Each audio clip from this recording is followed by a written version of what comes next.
सोबत असेल जाणीव। रोखोक बातम्यांसाठी पाहत राहा जाणीव मराठी। होऊ द्या जाणीव। लाईक करा, शेअर करा आणि सबस्क्राईब करा आपल्या हक्काचे चॅनल जाणीव मराठी।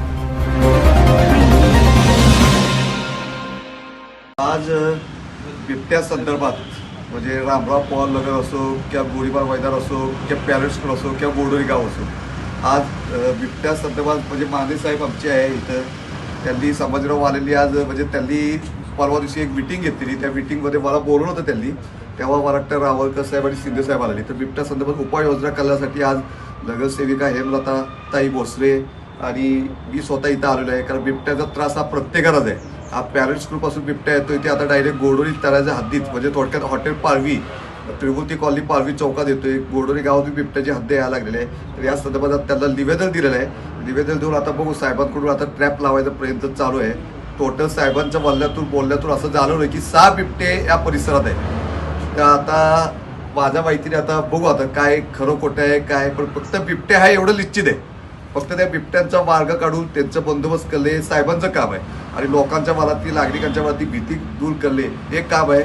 आणि संभाजीराव मानेचे मी कौतुक का करतो की त्यांनी जो एक पर्याय सुचवलाय तो पर्याय मला बी आवडलाय, पण आता त्या पर्यायातून काहीतरी मार्ग काढण्याशिवाय आपल्याला मार्ग नाही। साहेबांनी सांगितलं आपण ट्रॅप लावू, काहीतरी पर्याय मांडू। त्याबद्दल मलापासून साहेबांचं फॉरेस्ट फानांचं मलापासून मी आभार व्यक्त करतो त्यांनी सहकार्य केल्याबद्दल।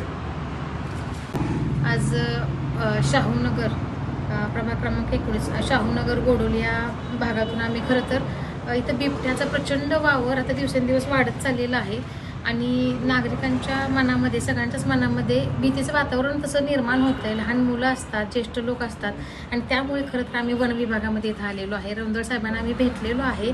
अगदी पॅरेंट स्कूलपासून ते तिथून जाताना ज्या सुमित्राजी हाऊसिंग सोसायटी आहे किंवा मग मारुती मंदिर चौक आहे किंवा मग रामराव पवार नगरमधील ज्या ब क ड ज्या सोसायटी आहेत, प्रत्येक ठिकाणी बऱ्याचदा तिथं बिबट्याचा वावर दिसून येतो। जास्तीत जास्त रामराव पवार नगरमध्ये तरी बऱ्याच कॅमेऱ्यामध्ये सुद्धा तो कॅच झालेला आहे। नंतर सुमित्राजी हाऊसिंग सोसायटीच्या मागून ओढ्यातून येताना सुद्धा तो बऱ्याचदा काही नागरिकांच्या दारामध्ये गेटच्या बाहेर कॅच झालेला आहे। खरं तर हा सतत वारंवार बिबट्या आता तरी साधारणपणे 9च्या नंतर सुरुवातीला 12-1 नंतर यायचा, परंतु आता 9:30-10 वाजता सुद्धा तो सतत दिसू लागलेला आहे। त्याच्यामुळे नागरिकांच्या मध्ये खरोखर भीतीचं वातावरण तयार झाले आहे। मग नक्कीच या बिबट्यापासून नागरिकांचं रक्षण व्हावं यासाठी एक निवेदन घेऊन आम्ही इथं आलेलो आहे। रौंदळ साहेबांच्याकडे निवेदन दिलेलं आहे।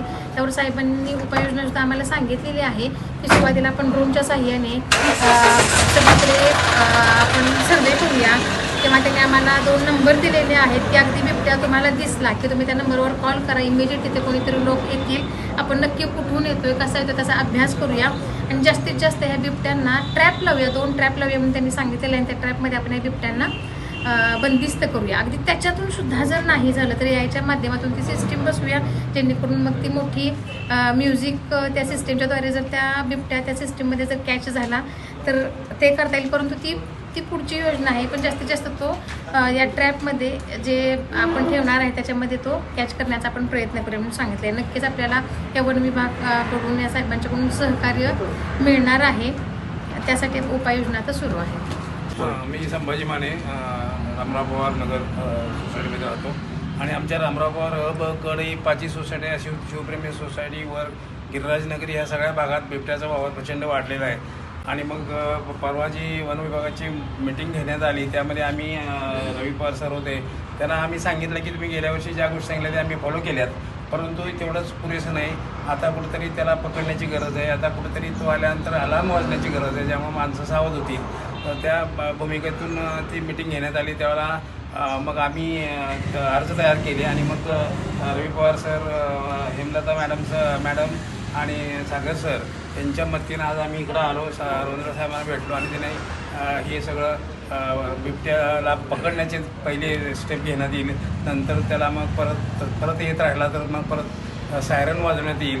ही सगळी सिस्टीम ते स्वतः बसवतील, डिपार्टमेंट बसवेल असं आम्हाला आश्वासन दिलं आहे। आम्ही हेमलता मॅडम, नगरसेविका हेमलता मॅडम, तसेच सागर भोसले सर आणि रवी पवार या सर्वांचा आमच्या नगरीतर्फे आमच्या सगळ्या विभागातर्फे मी आभार मानेन की त्यांनी पुढे येऊन आम्हाला सपोर्ट करून हे काम होईल हे पाहिलं।